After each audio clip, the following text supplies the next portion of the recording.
सो यार कैसे हो आप लोग। फिर से स्वागत है आपका एक और कमाल की वीडियो में जिसमें मैं फ्लैश सीजन 1 एपिसोड 3 की कहानी से आपको रूबरू कराऊंगा। फ्रेंड्स, इसके पहले के सारे एपिसोड को मैंने बहुत ही अच्छे तरीके से अपने चैनल पर एक्सप्लेन कर रखा है। मेरी आपसे रिक्वेस्ट है कि आप इस वीडियो को देखने के बाद वो वाली वीडियो भी देख लेना। सो यार अब ज्यादा देर ना करते हुए हम लोग सीधा कहानी की तरफ आगे बढ़ते हैं। पिछले एपिसोड में हम सब ने देखा कि किस तरह से रेड और येलो लाइट ने बैरी के माता नोरा का मर्डर किया था और उसके मर्डर के आरोप में बैरी के पिता हेनरी को जेल जाना पड़ा था और हेनरी अभी जेल में उम्र कैद की सजा काट रहा है। बैरी को फ्लैश की शक्ति मिली थी और बैरी ने यह प्रण किया था कि वह अच्छे लोगों की मदद करेगा, वहीं दूसरी तरफ वह बुरे लोगों को मार पीट कर सुधारेगा या फिर बुरे लोगों से अपने शहर को बचाएगा। हमारी आज की कहानी शुरू होती है और हम लोग बैरी को आयरिस के साथ देख पाते हैं, जहां ये दोनों मूवी थिएटर से मूवी देखते हुए घर लौट रहे होते हैं। रास्ते में आयरिस फ्लैश के बारे में ढेर सारी बातें कर रही होती है। चूंकि बैरी ही फ्लैश होता है इसीलिए वह चुपचाप आयरिस की बातों को सुनता हुआ मुस्कुरा रहा होता है कि तभी आयरिस के पास एटी का कॉल आता है। आयरिस खुद को किनारे करती हुई एटी से बात करने लगती है। अगले क्षण हम लोग बैरी को देख पाते हैं जिसके पास कैथलीन का कॉल आता है, जहां से इसे पता चलता है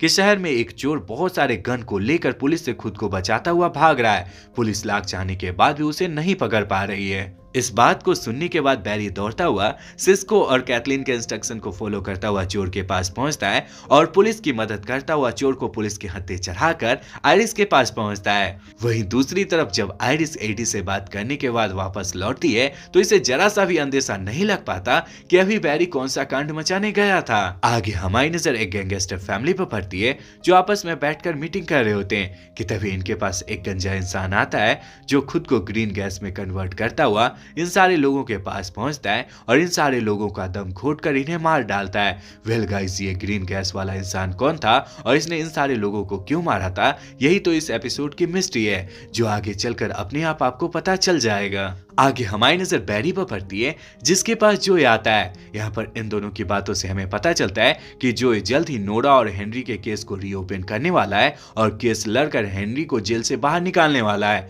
यहाँ पर ये दोनों बात कर रहे होते हैं कि तभी इन दोनों के पास एडी आता है जो बीते रात हुए मर्डर के बारे में इन्हें बताता हुआ इन दोनों को लेकर घटनास्थल पर पहुंचता है। काफी देर तक जांच पड़ताल करने के बाद बैरी जोए समेत एडी से कहता है कि अगर ये सारे लोग केवल जहरीली गैस से मरते तो इन सारे लोगों की मौत एक ही समय पर होती, पर इन सारे लोगों को देखकर यह लग रहा है कि ये सारे लोग एक एक करके सर्टेन टाइम इंटरवल के बाद मरे हैं। इस सिचुएशन को देखकर बैरी और जो एकदम से हैरान हो जाते हैं और गुत्थी को पूरी तरह से सुलझाने के लिए डॉक्टर हेसन वेल्स के पास पहुंचते हैं। सारी बात सुनने के बाद डॉक्टर हेसन वेल्स कहता है, मुझे ऐसा लगता है कि वो भी एक मेटा ह्यूमन है जिसके पास जहरीली गैस को कंट्रोल करने की शक्ति है। हमें उसे भी मारकर शहर को उसके पापों से बचाना चाहिए। इस बात पर जोई कहता है, हम यूं ही सारे मेटा ह्यूमन को नहीं मार सकते, हमें उसके लिए एक जेल बनाना पड़ेगा। काफी देर तक सोच विचार करने के बाद डॉक्टर हेसन वेल्स कहता है, हमारे लैब में एक ऐसी जगह है जहां पर हम लोग मेटा ह्यूमन को रखने के लिए एक जेल बना सकते हैं। वो वही जगह होगी जहां पर कुछ महीनों पहले पार्टिकल एक्सेलरेटर वाला एक्सप्लोजन हुआ था। यहाँ पर ये दोनों बात कर रहे होते हैं, किसी क्रम में हम लोग कैथलीन को देख पाते हैं जो पार्टिकल एक्सेलरेटर वर्ड आते ही कुछ सोचने लगती है और इसी के साथ हमारी कहानी फ्लैशबैक में जाती है। ये वो दिन था फ्रेंड्स जिस दिन पार्टिकल एक्सेलरेटर वाला एक्सपेरिमेंट होने वाला था और कैथलीन अपने फियांसे रोनी से शादी के बारे में ढेर सारी बातें कर रही होती है। आगे हमारी नजर सिस्को पर पड़ती है जो दौड़ता हुआ डॉक्टर हेसन वेल्स के पास आकर कहता है, शहर के बाहर तूफान आया हुआ है, अगर ये तूफान शहर में घुसता हुआ हमारे लैब के पास पहुंच जाएगा तो हमारा एक्सपेरिमेंट बर्बाद हो सकता है। जवाब में डॉक्टर हेसन वेल्स सिस्को की बातों को इग्नोर करते हुए कहता है, वो तूफान इतना बड़ा नहीं है कि मेरे लैब को तबाह कर सके, तूफान आने में टाइम है और मेरा लैब भी मजबूत है। डॉक्टर हेसन की बात सुनने के बाद कैथलीन, रोनी और सिस्को एक्सपेरिमेंट पर ध्यान देना शुरू कर देते हैं। फ्रेंड्स, अब कहानी आती है तकरीबन आधे घंटे बाद, जहां सारे लोग अपने अपने काम में व्यस्त होते हैं कि तभी स्टार लैब के बाहर एक बहुत बड़ा तूफान आ जाता है और इनका इंटेलिजेंस सिस्टम डेंजर अलर्ट पर चला जाता है, यानी इन्हें एक्सपेरिमेंट बंद करने की सजेशन देने लगता है। यहाँ पर ये सारे लोग कुछ कर पाते कि इससे पहले तूफान की वजह से एक्सपेरिमेंट का प्रोटेक्टिव रिंग टूट जाता है और यहाँ पर तबाही मचने लगती है। कैथलीन का मंगेतर रॉनी, जो इस एक्सपेरिमेंट का चीफ इंजीनियर था, वह डॉक्टर हैसन के कहने पर एक्सपेरिमेंट वाली जगह पर जाता है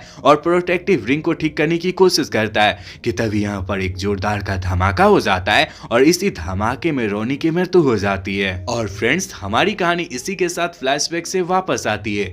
यहाँ पर कैथलीन खुद को संभालते हुए बैरी के साथ सीसीपीडी डिपार्टमेंट में पहुंचती है ताकि वह गैस वाले मेटा ह्यूमन को पकड़ने का सही तरीका खोज सके। वहीं दूसरी तरफ हमारी नजर स्टार लैब में डॉक्टर हैसन और सिस्को पर पड़ती है, जो उस जगह पर पहुंचते हैं जहां पर इन सारे लोगों ने मिलकर जेल बनाने का डिसीजन लिया था।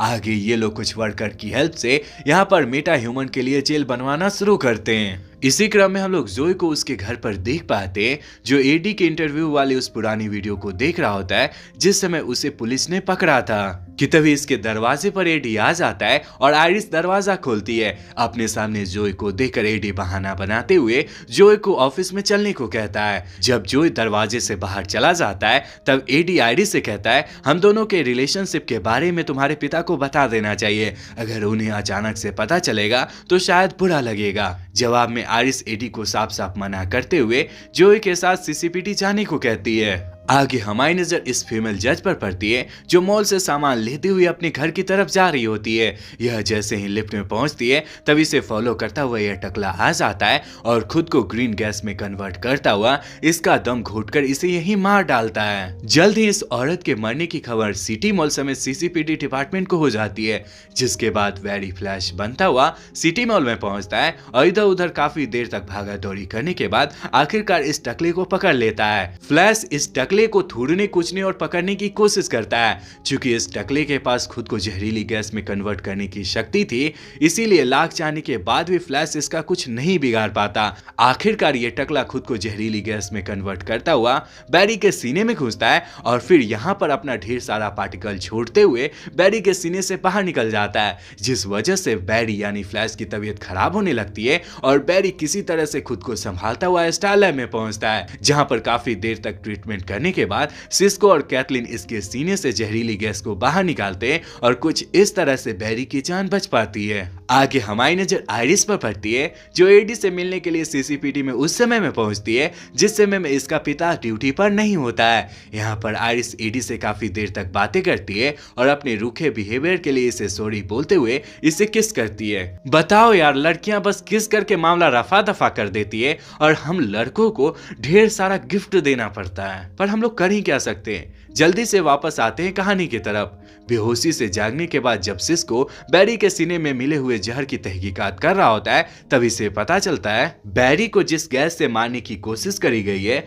उसका नाम है हाइड्रोजन साइनाइड। ये वैसी गैस होती है जिसे सेंट्रल सिटी में मौत की सजा मिलने वाले कैदियों को मारने के लिए दिया जाता है। पिछले 1 साल में कायल रीस यानी ये टकला वो बंदा है जिसे हाइड्रोजन साइनाइड नाम के जहरीली गैस को यूज करते हुए मौत की सजा दी गई है। कायल पहले टाइबेरियन फैमिली के लिए काम करता था, पर टाइबेरियन फैमिली ने इसे धोखा दे दिया था, जिस वजह से ये जेल में चला गया था और इसे मौत की सजा हुई थी। बात करें फ्रेंड्स हम लोग टाइबेरियन फैमिली की, तो ये वही फैमिली थी जिसे आपने एपिसोड के शुरुआत में मरते हुए देखा था, और जिस जज ने कायल को मौत की सजा सुनाई थी वो जज कोई और नहीं थी फ्रेंड्स, बल्कि वही औरत थी जिसे आपने मॉल में मरते हुए देखा था। आपस में थोड़ी देर तक डिस्कशन करने के बाद इन सारे लोगों को पता चलता है कि कायल को जिस बंदे ने पकड़ा था वो कोई और नहीं बल्कि डिटेक्टिव जोए है। चूंकि कायल उन सारे लोगों को मार रहा है जो उसके मौत के लिए डायरेक्टली या फिर इनडायरेक्टली जिम्मेवार थे, इसीलिए कहीं न कहीं इन सारे लोगों को यह लगने लगता है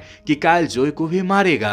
चूंकि बैरी जोय को अपने पिता समान समझता था, वहीं दूसरी तरफ जोय एडी के साथ काम किया करता था, इसीलिए बैरी एडी के पास फोन करता हुआ जोय के बारे में पूछता है, जिसके बाद एडी से इसे पता चलता है कि जोय अभी बैरी के पिता से ही मिलने जेल में गया है। आगे हमारी नजर बैरी के पिता हेनरी पर पड़ती है, जिससे मिलने जेल में जोय आया हुआ होता है। यहाँ पर जोय हेनरी से नोरा मर्डर केस के बारे में ज्यादा से ज्यादा पूछताछ कर रहा होता है, ताकि किसी तरह से जोय हेनरी को जेल से बाहर निकाल सके। यहाँ पर ये दोनों बात कर रहे होते हैं कि तभी पीछे से कायल आ जाता है, जो खुद को गैस में कन्वर्ट करता हुआ जोय के सीने में खुद को घुसेड़ लेता है और फिर इसके सीने में ढेर सारा जहर का पार्टिकल छोड़ते हुए बाहर निकल जाता है। दम घुटने की वजह से जोय जमीन पर पड़ा हुआ तड़प रहा होता है कि तभी इसके पास फ्लैश आता है, जो सिस्को के द्वारा बनाए गए इंजेक्शन को इसके गर्दन में इंजेक्ट करता हुआ इसे दौड़ता हुआ अपने सुपर स्पीड से हॉस्पिटल में लाता है और यहाँ पर जोए को एडमिट कर देने के बाद सिस्को के इंस्ट्रक्शन को फॉलो करता हुआ कायल के पास पहुंचता है और इसे लड़ना झगड़ना शुरू कर देता है। अपने सारे टोटके को आजमा लेने के बाद भी बैरी कायल को पकड़ने में लगभग असमर्थ होता है, इसीलिए वह सिस्को, कैथलीन और डॉक्टर हाइसन वेल्स से मदद मांगता है। सारी बात सुनने के बाद डॉक्टर हाइसन वेल्स कहता है, हमारे यूनिवर्स का एक रूल है बैरी, जब तक किसी ऑब्जेक्ट के पास एनर्जी होती है तब तक वह मूव करते रहता है। किसी भी ऑब्जेक्ट को उसके गैसियस फॉर्म में बने रहने के लिए एनर्जी की जरूरत होती है। बैरी, तुम्हें कायल की एनर्जी को खत्म करना होगा या फिर उसकी एनर्जी के खत्म होने का वेट करना पड़ेगा। हैरिसन की बात सुनने के बाद बैरी समझ जाता है कि हैरिसन कायल को रोड पर दौड़ा दौड़ा कर उसे थकाने के बारे में कह रहा है। इस बात का पता चलते ही बैरी रोड पर इधर उधर दौड़ना शुरू कर देता है और कायल को अपने पीछे आने देता है। काफी देर तक इधर उधर भागने के बाद आखिरकार कायल थक जाता है और अपने आप को गैस में कन्वर्ट नहीं कर पाता। कायल को थकते देख बैरी यानी फ्लैश इसके पास आता है और इसे कूचना शुरू कर देता है। फ्रेंड्स, अब सीन शिफ्ट होता है हॉस्पिटल में, जहां जोए की तबीयत पहले से काफी ठीक हो गई होती है और इससे मिलने आयरिस और एटी आए हुए होते हैं। यहाँ पर ये तीनों काफी देर तक एक दूसरे से बातें करते हैं और आखिरकार आयरिस और एटी मिलकर अपने रिलेशनशिप के बारे में जोए को बता देते हैं। शुरू में जोए ना में जवाब देते हुए कहता है, पुलिस वालों की जिंदगी थोड़ी मुश्किल होती है और मैं कभी भी ये नहीं चाहूंगा कि मैं अपनी बेटी को किसी पुलिस वाले के साथ देखूं। जोए को ना नुकुर करते देख ये दोनों काफी देर तक जोए से रिक्वेस्ट करते हैं, जिसके बाद आखिरकार जोए मान जाता है। इसी क्रम में हम लोग बैरी को देख पाते हैं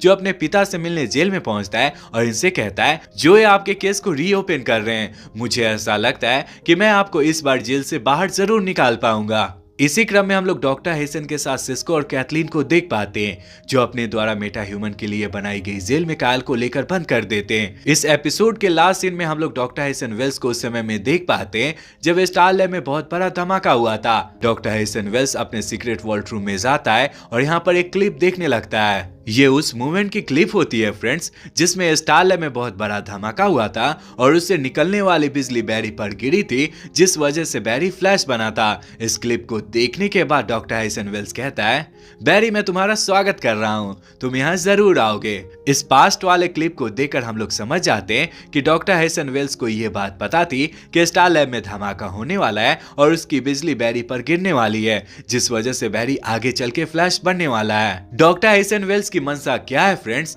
ये तो आपको आगे की कहानी के साथ अपने आप पता चल जाएगा।